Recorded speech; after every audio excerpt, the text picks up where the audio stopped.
Okay, here we go.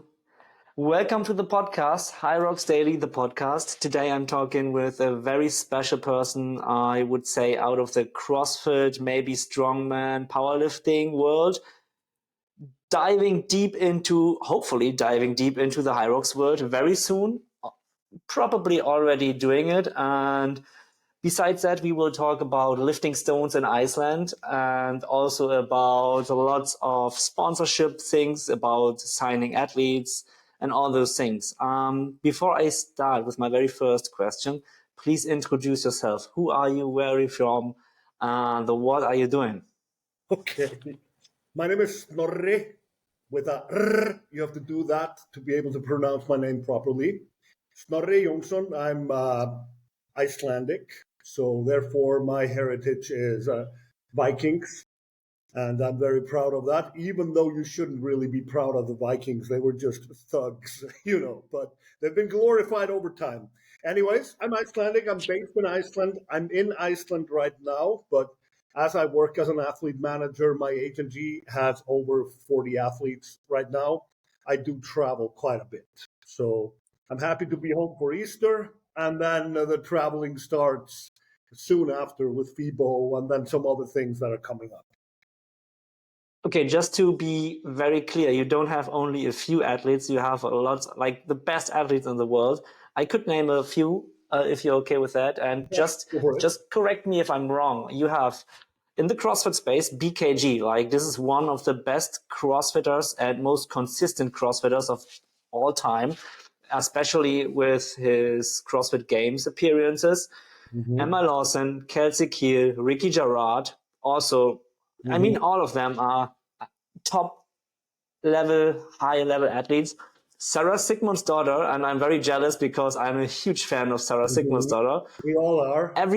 Everybody who loves CrossFit, she's in the background, right? She is. What? She's in your background, right? At the wall. Is that a horrible picture of BKG and Sarah? Yes. They're melted into one. They're to me for Christmas. It's a horrible picture. Hope they never have babies. Hopefully not. So, Sarah Sigmund's daughter, Gabi Migala, and Gabi anymore, but I worked with Gabi for a long time. Oh, okay. Yeah. And a lot of more. And you also, what's interesting for the High Rocks people is you have Hunter McIntyre and Megan Jacoby. Both of them are probably the best High Rocks athletes in history in the world and untouchable, probably. And this leads me to the very first question. You came out more of the CrossFit space and maybe strongman. Why do you sign athletes in High Rocks and in the hybrid game? Well, it's very simple. It's the same audience. It's the same pool of sponsors. It's the same space. It's highly likely that a CrossFit enthusiast will like High Rocks. And it's pretty likely that a High Rocks enthusiast will like CrossFit. And although High Rocks seems to have a lot more like running-based people that aren't really all that much into the functional movements, but still, it's a very similar space. And in terms of my business, the same brands are operating in both. So it makes just for a very smooth transition for someone like me. So one personal question directly about this. What you have to know about me, I am always like, I do always have questions prepared. Cool. But for example, when you say things, new questions always popping up. And I'm really curious and interested, like, why are athletes in general in this space are interesting for you? Like, how do you make money with athletes? Is it because you get part of their podium bonuses or things like that? I only get a percentage off of what I bring, which is the sponsorship contracts. That's my whole income from it. And in order to make a living out of it, I need to have a few athletes. As both CrossFit, even though CrossFit is further developed in terms of sponsorships, and then High Rocks now, there's no one really making €1 million a year, or higher than that. So in order to sustain a decent living for someone like me, I need to have several athletes that I get percentages out of their sponsorship money. But I never touched the prize money. I'm not out there running. I'm not out there lifting things. They do all that work. They get all that money. That's only fair. So does it mean that you probably will sign more athletes in the High Rocks world? So my agency, because I have a counterpart, Lucille, who is based in France. She recently started working with Camilla Massa, the Italian one. So yes, it's highly likely that some will join, but we are not in a hurry. We are.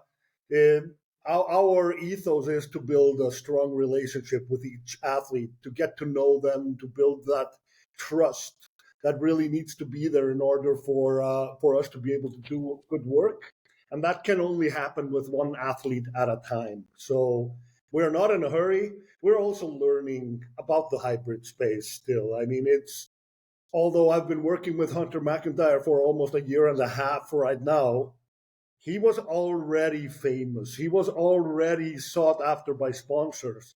I didn't really start working with him as the High Rocks athlete, Hunter McIntyre.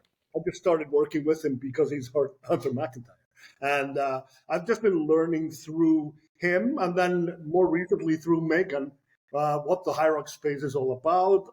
Now I've been to a race and seen it with my own eyes. Now I have been in contact with Christian and them and learned a bit more about what the plans for the sport are and everything. So I'm just picking this up right now. And every more day that I spend on it, the more I like it.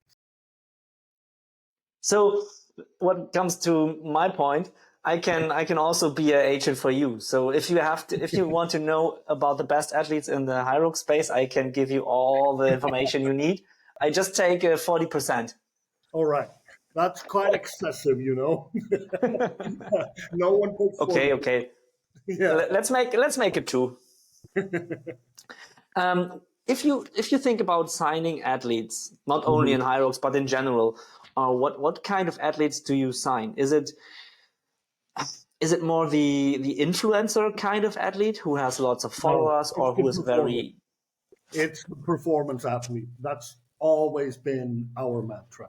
Work with the athletes whose ambition is to win, whose ambition is to set records and all of that. That's the ethos. Thankfully, there are a few that combine the two because the market expects them to be influencers. The market expects an athlete to have a very well maintained social media, preferably to have a YouTube channel, preferably to know how to word things and say things to the camera that move their products. So I mean, in a dream world, that's the perfect one to work with, who also wins championships. And voila, Hunter McIntyre is that guy. He literally ticks all those boxes, and he's doing very well on the sponsorship side as a result. But we always prioritize performance. And I don't think I've ever signed an athlete whose sole ambitions were to maximize the social media opportunity, but not really to perform in competitions. I'm not interested in that. Do you like to work more with female or with male athletes? And where's the difference in working with both? Like in terms of their attitude, in terms of also like the social media games, and like, let me say, in terms of creating an image. Yeah. There isn't really a difference between the genders. That's not really where the difference is. The difference is just in personalities. And everyone has their own personality, their own ambitions, their own do's and don'ts. And I haven't really found that to be a male or a female thing. Not at all. And I think I have a pretty balanced roster. I maybe two or three more females than the males, but that's just how it is today. I mean, that might shift. Uh, what I look for is a connection. Is do we vibe? Are we able to communicate? Is there growth in the communication? Because communication is everything. And these people need to be able to trust me. They need to be able to look at me and think, okay, this guy, I'm going to bet on him because I am betting on them. And that needs to be there. And it doesn't come so easily to some. some people just have trust issues, and that it can take a long time to break through that. And in some instances, we don't break through that, and we just decide after some weeks, months, or years that, hey, sorry, it didn't work for whatever reason, but I think it's best that we just part ways. And that's fine. That's just human, But I go very deep with the athletes that I work with. I do form a relationship, which in my opinion is meant to be a lifetime thing, regardless of whether we stop working together or not. But I would like to be in anyone that I invest so much time in. I want it to be a friendship as well. It's not just business. Some asshole said to me that you should never become friends with your clients. It's the stupidest thing that I've ever heard. I mean, it may be like that in some agencies, but in my agency, we're all friends. And we put a very high emphasis on having a personal connection with the athletes that we work with. And I think I can agree with you because I just checked your Instagram page. I'm really curious and wondered that you only don't get me wrong, only have 7,000 followers or something. I think with your work, with your personality, you should have 70,000 followers already, and we will work on that. Well, I can fix that. I can just accept one of those offers that I'm always getting from those agencies that are offering to sell you 70,000 bots for $1,000. That's follower numbers are not real anymore, unfortunately. It's been skewed a lot. My 7,000 followers, not that I am ambitiously building to have followers. They all came there for some reason. Every single one of them is a person, not something that some programmer created. Yeah, that's what I see also. Like I see lots of accounts growing extremely fast. Like within 3 months or something, they are up to 100 or 150,000 followers. And I was always thinking, like, what is going on?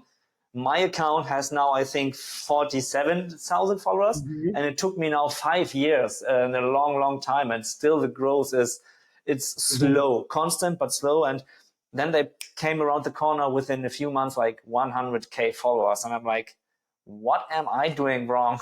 I should hire a... You're not doing anything wrong. It's, well, the algorithm is always changing, and it is built for slow growth. It's fast growth is very, very hard to pull off unless something spectacular happened in your life, that it's on all media channels and everything. You set a world record or whatever, then growth can be fast. But for a regular Joe, it's just slow, and it should be slow. And usually if it's happening very fast, something fishy is going on. Someone paid that is the saying. something that's not real. Yeah, there's a saying, slowly is the fastest way. Exactly. And I think that hits a nail. You are based in Iceland, and I saw a few of your stories from the volcanic eruption. Mm-hmm. Is this like, do you live close to that? Yeah, I live maybe 35 kilometers away from that. Is it dangerous for you? Not yet, no. But I mean, it's a volcanic island. It might start erupting just down the street tomorrow. We aren't safe. The most active area is not it's not a danger too. I live in the Reykjavik area, so the Reykjavik area is not in danger from there.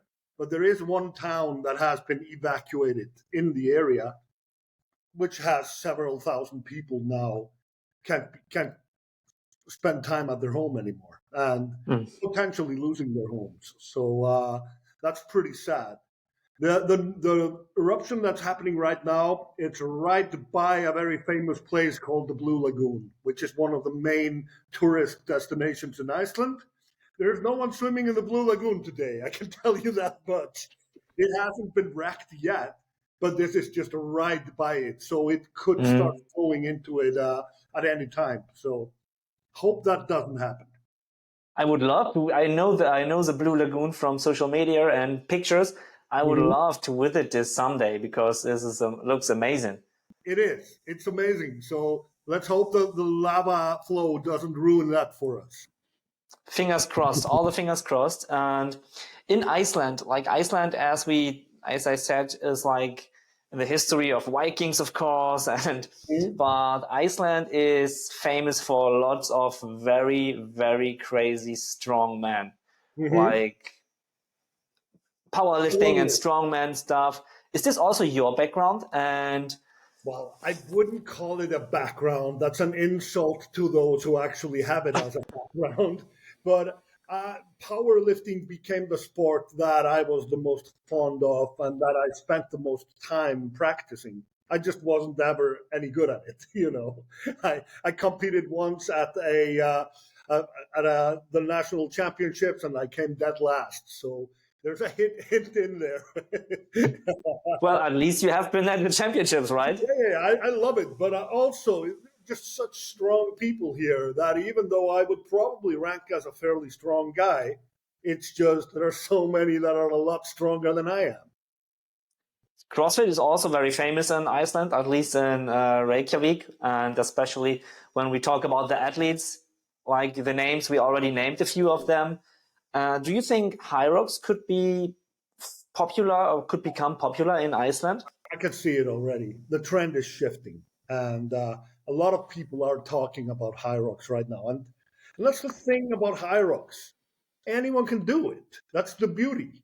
No one can do it as fast as Hunter McIntyre, but anyone can get through it. I mean, I can do it. I hate running, and I would be miserable the whole time. But I would be able to finish a high rocks race. It would probably take me like 5 hours or something, but I would be able to. You know, and that's the difference maybe between CrossFit and high rocks. There are so many high skill movements in CrossFit that you just can't do.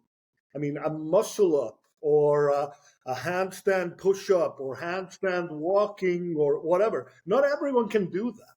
So, of course, you can do the scaled versions and all of that. So CrossFit is inclusive on that level. But high rocks, you can do the same thing that the best people do. You can do exactly that same thing. You just do it at your tempo, and then you just laugh at your time when you compare it to them. Right. So that means both you and me, we will do a high rocks doubles together in the future. You know how many people have said that to me? Would be fun. Let's see. If I get the bug, then who knows? I might start running and I might start preparing for it. So let's keep it open. Great. Fullsterkur, lifting heavy stones. Yeah. Like, did you lift it? I never have. I've never gone there.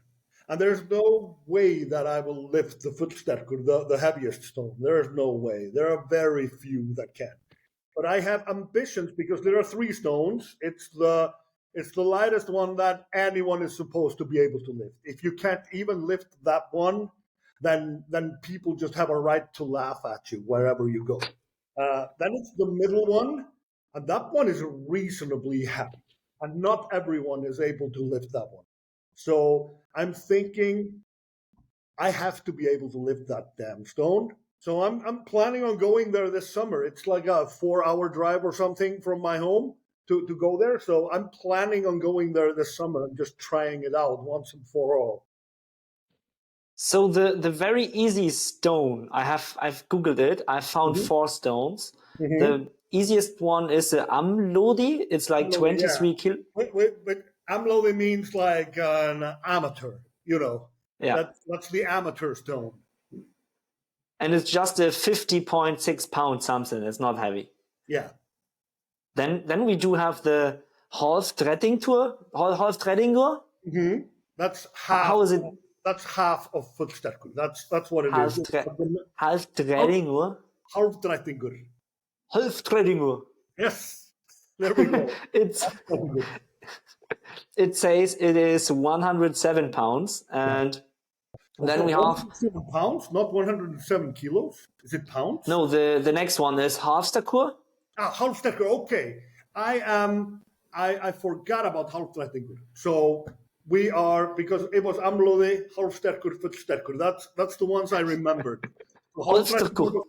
Halvtrætting was probably put there afterwards, not that I know the history, so that more people could feel good about themselves. But yeah, I aim to be able to lift 3 out of the 4. That's my ambition. So Fullsterkur is 104 kilograms. It's 228 pounds. Mm-hmm. And after that, we have Fullsterkur. Mm-hmm. Yes, Fullsterkur for 341 pounds. Yeah. And this is the ultimate stone, right? Yes. And Is then, it even though you can deadlift something like that, it isn't the same thing as grabbing a hold of the damn thing. You have to have such a strong grip. You need to know some technique about how to bring that stone up, and then you just stand it up. As soon as you have the grip and you have gotten it into your lap, then you should be able to stand up with it. You need considerable mobility for that to happen as well. So many of those strongmen have excellent mobility. Not sure you knew that. They should, if they want to be able to squat and to lift objects, like odd objects like this. Mm-hmm. I'm assuming that at least also in deadlifting, you need a very good mobility in your hip if you really want to be efficient in your movement. So, mm-hmm. And efficiency is key. Like for them, of course, on that level, if you put I don't know, what is the world record in deadlifting? 1,000 pounds, a little bit more. More. I mean, I think Hafþór Björnsson, the Icelandic strongman, he did 501 kilos. But I think someone has broken that record since. Eddie Hall did 500 kilos. So Hafþór went and did 501. Just to fuck with him. And, yeah, right. And he did it, fair and square. I think someone broke it, if I remember correctly.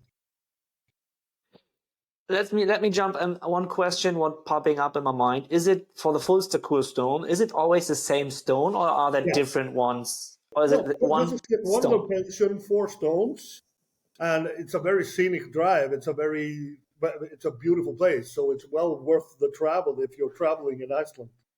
So, I think there is on YouTube or maybe on Netflix a documentary about it, about the Fullsterkur.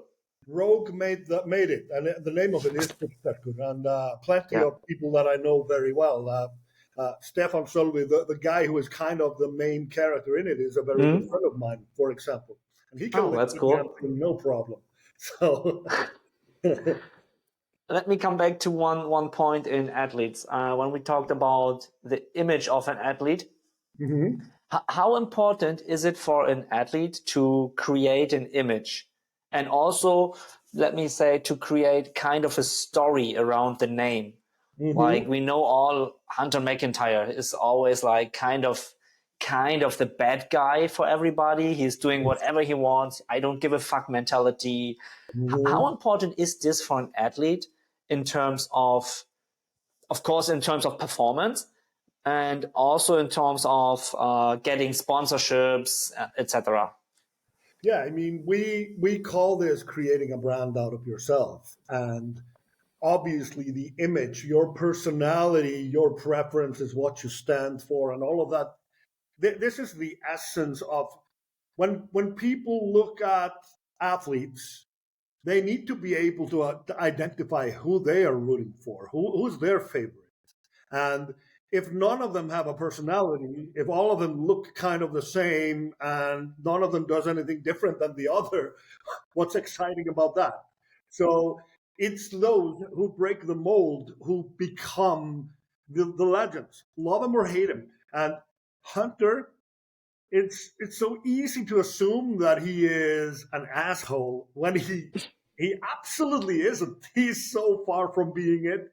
He does so much to lift everyone else up. And of course, he holds everyone to a very high standard. I mean, he's the Michael Jordan of high rocks. He's the one that always sets the pace, and he's always pushing the pace. Without Hunter, the others wouldn't be doing as well.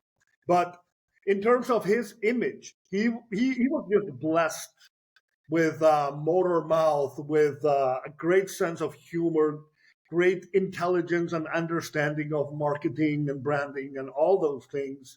He's an entrepreneur. He's done very well for himself in the brands that he has created himself. So he is different, but he is such a good, wouldn't say stereotype, like a prototype for what someone can do. I wouldn't encourage anyone to do it exactly like Hunter, because there's only one Hunter McIntyre. But ticking the boxes that he ticks, having a definition for, I mean, Hunter with a mullet, you think that's just how he woke up? He made a decision. He's going to be the guy that has the mullet, you know. Every single small thing that you see in Hunter or on Hunter or about Hunter is something that he first sat down and decided he's going to be that. All of it, of course, comes naturally to him, because if it doesn't come naturally to you, it's not going to work. People are going to see through that and they're going to dislike you for it. But everyone needs to find their essence. And with Megan, it's the same. I mean, she is emerging as a very marketable personality. She is, even though Lauren Weeks is the champion, Megan is probably becoming the more known out of them, just because she is very good in front of the camera. She always has that band in her hair. She has a very iconic look, and her story of the struggling single mom who didn't give up on pursuing her fitness interests, who actually then made it. It's a very compelling and beautiful story, and it's true. So that's her brand. So this is, of course, something, because I'm not a lawyer. I come from a creative background. I operated a creative agency for many years before I pivoted into athlete management. So this is something that hits very much home with me. And talking about brands, I mean, Sarah Sigmundsdóttir is probably the most popular or most liked athlete in CrossFit, even though she hasn't really been active for a long time. But she is the one out of the bunch everyone would like to hang out with for a day, you know, because of her personality, her sense of humor, and all of that.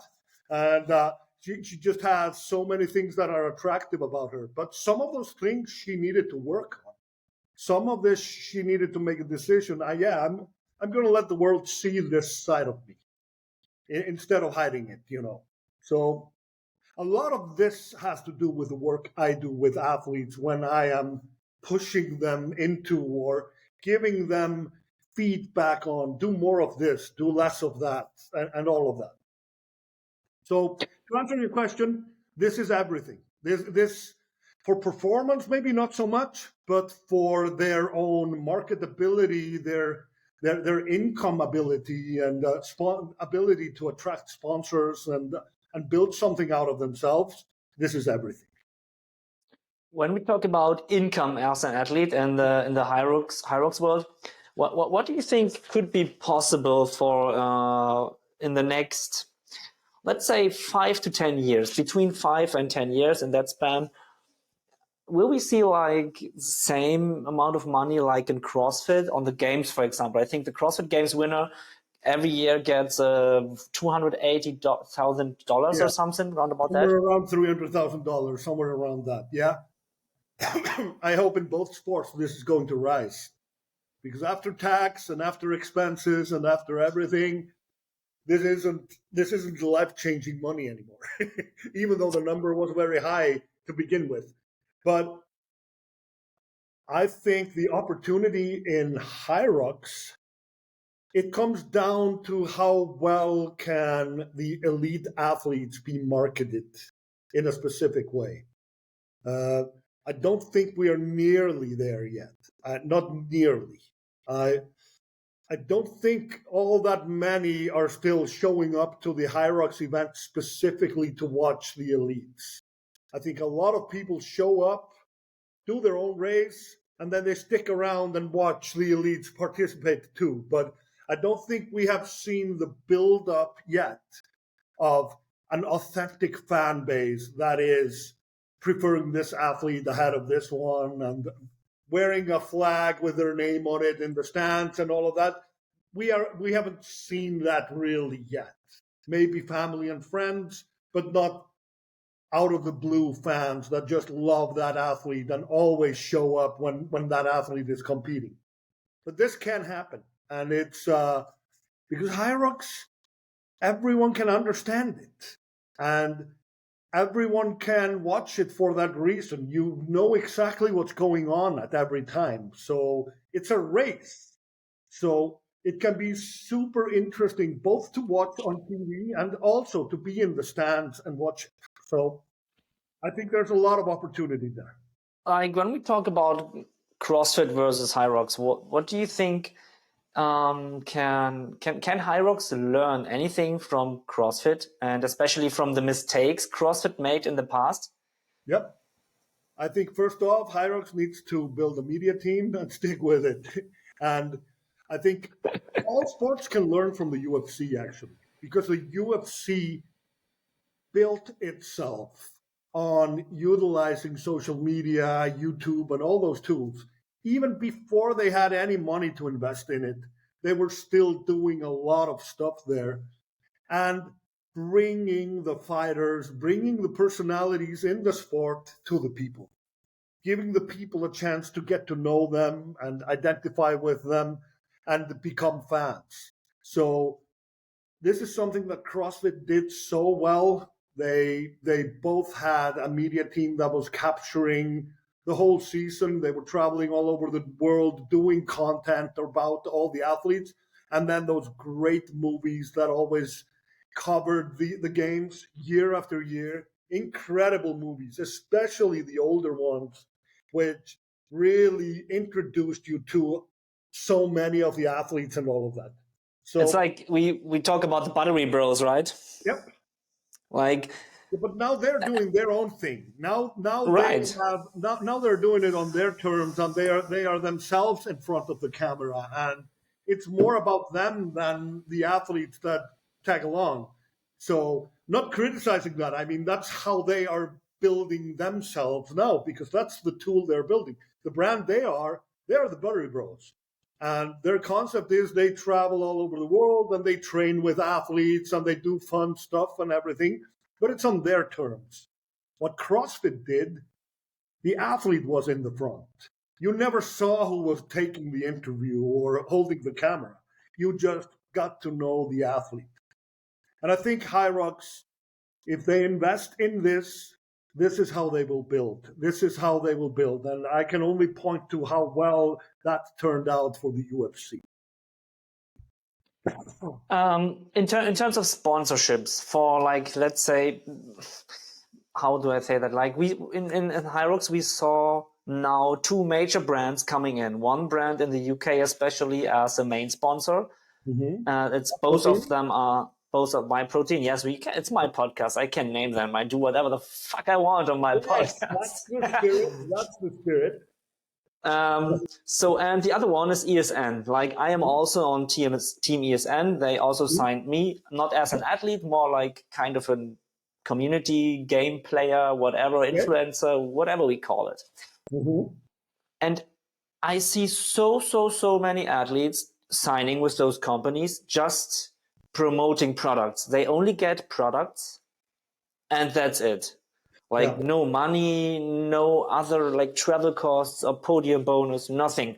Like, just the product. Here you have your small code with 10% or 20% or whatever it is. What's your advice for those athletes? Should they do it, or should they know their worth and be like, no, either you pay me on a monthly. What's your worth? That's the question. Because not everyone represents the same worth. To those brands, they're trying to sell products. The metric that they can have when they hire someone relatively unknown, they supply them with products, and then you have this earning opportunity here, which is if you push the code and people buy out of it, you will get some kickback out of the fee that they paid. So that is everywhere I go, this is the entry level type of a sponsorship. So, and that's for someone who is still just building up. But if you are winning races and bringing a lot of spotlight on yourself, then hell no. Of course, you should not be accepting deals like that. But these brands also know that they don't offer the same to everyone. They evaluate the worth and the value of each athlete at a time too. So that's Hyrox is still so new that the evaluation factor is just still happening. And this batch of athletes that is out there right now, the brands are doing trial and error with them. But by the end of the day, a sponsorship, you've just been hired to do a job. No one is giving you money. It's not, oh, I'm so lucky this brand just decided to give me a bunch of cash and I don't need to do anything in return. Mm. Not right. It doesn't work that way. They spotted that you have something to offer, you have an audience, or you appeal to an audience that is also an audience that they want to appeal to, or they want to purchase the products. So they use you to display their products and they pay you for it. And that's how the chain works. Some athletes have a great track record with this. Other athletes hardly move any products. And I can point out that's because of this and this and this. And sometimes I have no idea why you don't move products. So what kind of what is it if someone is not selling products very good, or what's the point behind that? Because they are not a good salesperson, or? Yeah, it's some people just don't appeal to other people, even though you're a good athlete or whatever, but no matter what you do, you don't get any more social media followers or whatever. It's pretty hard to pinpoint exactly. Some don't put in the effort either, and that must be said. Some just give minimum effort. They just want to be in the gym training and at the race racing, and they just don't want to be utilizing their social media or clouding their focus with this. And for those, obviously, it's going to be harder to convince brands to invest in those, unless if they're winning every race. Because when these people put themselves in the display window from that side, then the brand is not necessarily only looking at them using their own social media, but they want to use photos of them and videos of them for their own marketing. So there are so many levels to this. I could talk about it all day, but on a whole, the entry level is free products and the code.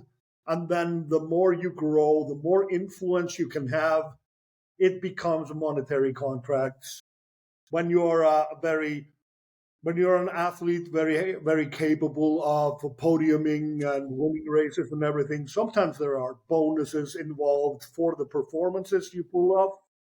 There are so many different versions of this, but this is kind of the gist of it. So you talk about getting on the podium constantly and stuff. Do you know who Alexander Ronchevich is? Yep. He's a very good friend of me. I've met him several years ago through Hyrox, of course, and since then we are basically chatting every single day. We were traveling to London together and all those things. Okay. So I have to bring his name into this chat. If you don't talk with him already, maybe you should. We have chatted, but we decided not to go through with it. But also, not yet. Already with Hunter, it's a bit of a conflict of interest, as Alexander is pretty much the runner-up. He's the one that is, I'm deciding that I don't have all the knowledge about the sport yet, but it looks to me like Alex is definitely the number 2 guy in the world. That's what it looks like. Yes. So for me, he is absolutely number 1. I am a loyal friend. So. The data speaks for itself. Hunter has been winning races, so. Let's stay with the facts. But and it will be very, very, very interesting. I think the World Championships in Nice. I think we will see between 1 and 4 guys being very close to each other. Mhm. That's what I think. Of course, we have to talk about Hunter and then Alex and two more people in my mind who are probably giving them a very good show and a very good race. Mhm. We will see. One It'll be fun. question. Hmm? It will be fun. That's Yes, what and it will be also very fun on the female side. We had this weekend in Copenhagen, we had a race. One girl came in with a 104. Okay. In Houston, Cristia Ramo, she's Yeah. probably known. She I also know ran her. a Yeah. 104. Yeah. A lot of new athletes on the female side as well, and this is going to spice things a little bit up, and I really like that. That's Mhm. being very, very, very interesting to see at the Worlds.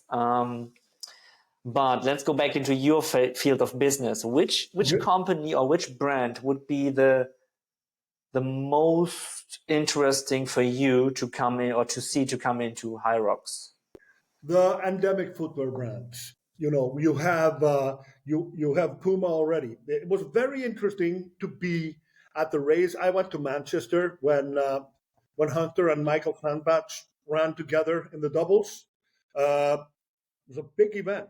They say there were 8,000 participants. That's a lot of people running, and around 10,000 spectators. It was a beautiful venue and all of that. But I had my eyes switched on pretty many things that whole time. And one of the things I was observing was, what are all these people wearing? What do they have on their feet? Because the footwear, that's the tool of their trade. They can wear any shorts they want to, and literally it's not that functional or not that specific as the footwear. It's very specific, the footwear. And Puma, they've definitely made a great investment in the space because pretty much every other person was wearing Puma there. And that just proved to me, okay, they are getting some of their investment. They're recouping their investment quite fast. That's a lot of pairs of shoes if you apply that to all the High Rocks races. But what I was surprised to see was there was no Nike, there was hardly any Reebok or Adidas or any of the giants from the sports marketing space that weren't there. It was Saucony, it was Brooks, it was Ultra, it was those those running brands that were in there. And those brands aren't really sponsoring or participating in High Rocks yet, but they should be because they're selling a lot of pairs of shoes to High Rocks athletes.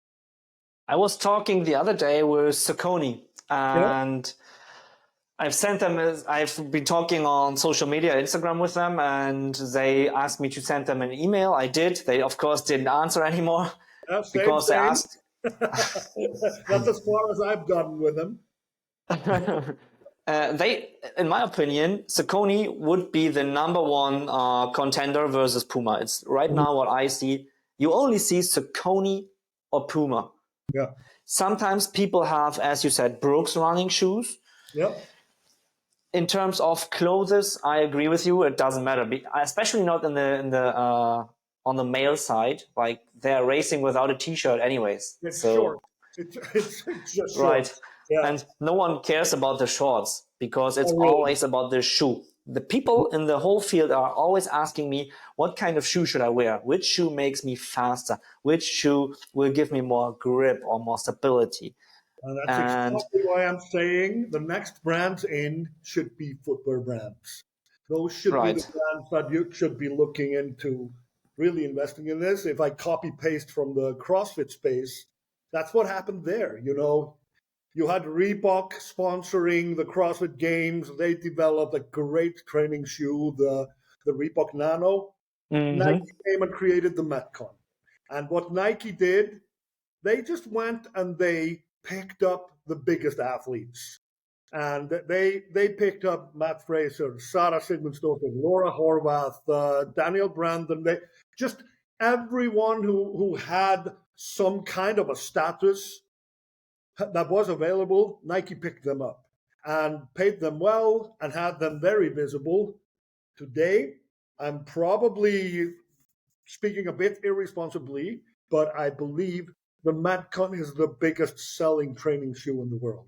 Even though Reebok had the sponsorship and all of that, it's because Nike just went all in and they created that huge, huge bomb around the Metcon. So that's the brand. So do you say Saucony or Saucony? I've never known. Saucony, I have no idea. Saucony. Whatever. But I mean, that could be their move in Hyrox if I'm just throwing out something. And of course, a brand like Nike or Adidas or anyone, if they have a product that is compatible to Hyrox, because it's not just any running shoe that will do. It needs to be quite specific. And you probably know way more about that than I do. But if any of those brands would actually have the shoe that works for it, then there's a massive, massive opportunity there. Well, what I see for now, at least on the shoe game, it's Puma is doing a good job. Like I see lots of athletes are popping up like, I'm a Puma athlete now. I'm Puma ambassador. Everybody seems to be, especially in the UK. In Germany, not so much. I think America, when we talk about Hyrox, not so much. Like Megan Jacoby is signed by Puma now. Hunter McIntyre is also a Puma athlete, what I know. I can speak for those two. They are both Puma. But Hunter is footwear only, and he's with then 24/7 represent for the apparel. But Megan is head to toe Puma. Right. And go ahead. Sorry. What I wanted to say was the UK is not by accident. It's both Hyrox became really, really popular in the UK. It really took off over there. And then the UK office for Puma, they just spotted it early. And they integrated themselves. They got to know the space. They got to know the main players in it. So before anyone else really realized what was going on, they had already picked up the athletes that mattered. And well done by them. Right. By the end of the day, this is always people working with people. So if there is someone at the brand that is really interested and really puts in the effort to get to know the sport, get to know the space and all of that, then those people are going to capitalize on that. So we didn't really talk about your agency. It's called Backland. Yes, Backland. And that's an Icelandic word. It dates back to the Viking days. It's the land at your back. It's when they sailed out. This is what they left behind, their support system. Everything flowed. While they were out there, they weren't only murdering and robbing, they were also fishing and doing other things. Yeah, they did lots of like, I don't even know the word, doing like, they went to the Middle East and things and doing trading. It's trading is, I think, trading, right? Lots of trading. Mostly they were just savages with a sword, you know. So that was what they were.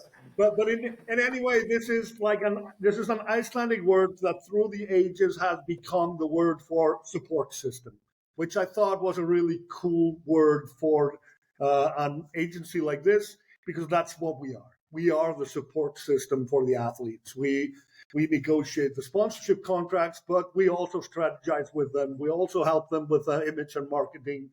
And we try to place ourselves in anything they might possibly need.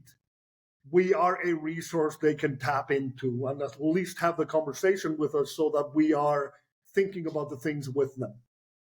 So is it working like you are searching companies for the athletes, or do they have to search companies? Like how does this work exactly? I mean, once the collaboration starts, the first thing I do is to do a strategy. I sit down with the athlete, I get to learn their preferences, I get to learn which are the brands that they like the most, what is the stuff that what's their dream scenario?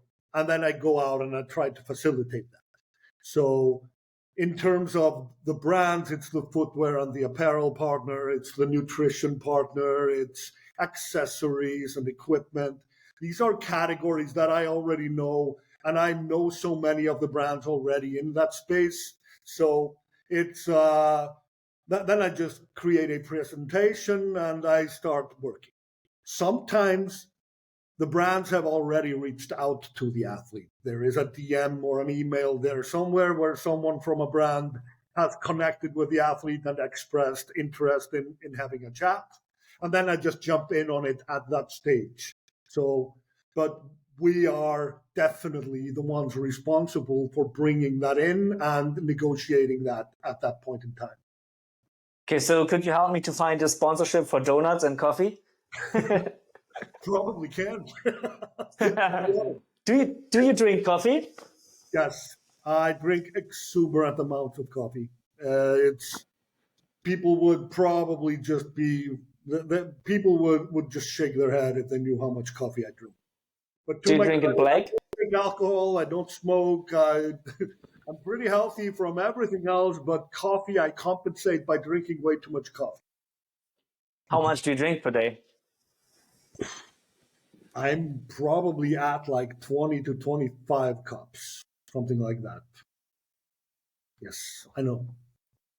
I'm not That's even a lot. exaggerating. I'm not even exaggerating. It's 2 cups per hour every hour. No wonder I have trouble sleeping. So Right. Do you drink your coffee black? Or how do you drink it? black. Oh, I'm finally, strong, someone. Finally. espresso guy. I will do maybe a triple espresso and then put just a little more water on top so that it is coffee, but it's very strong black coffee. I love it. How I like it. That means in Cologne we will drink a espresso shot, or maybe 30 espresso shots together, something like that. Well, sounds like a plan. I will do my end if you can keep up. I am well known as a donut and coffee guy. I could drink coffee all day long. No problem at all. I don't need sleep. I'm just fine. That's great. So from my point of view, I think I got all the answers I wanted to have, or at least I didn't expect anything, but thank you very much for your time. Yeah, I really appreciate it, and looking forward to meet you in person in Cologne. Yeah. And likewise. I'm really looking forward to all the future projects from your point of view coming into Hyrox and maybe signing more athletes in the field. This will be very interesting to see in the next years. Mm-hmm. Yeah, thanks for this. And do you have anything left to say? Do you want to say anything? Do you want to greet someone, or last words is up to you? I think I'm all good. I think I've said everything that you needed to hear. Probably a little bit more than that. All right. And when I travel to Iceland, we will lift some heavy stones together. Sounds like a plan. Now you can hold me to that. I'm up for that. I'm iffy about the doubles, but I'll definitely go and lift some stones with you. That's what we're gonna do. Thank you very much for your time, and have a good day. You too, man. Bye-bye.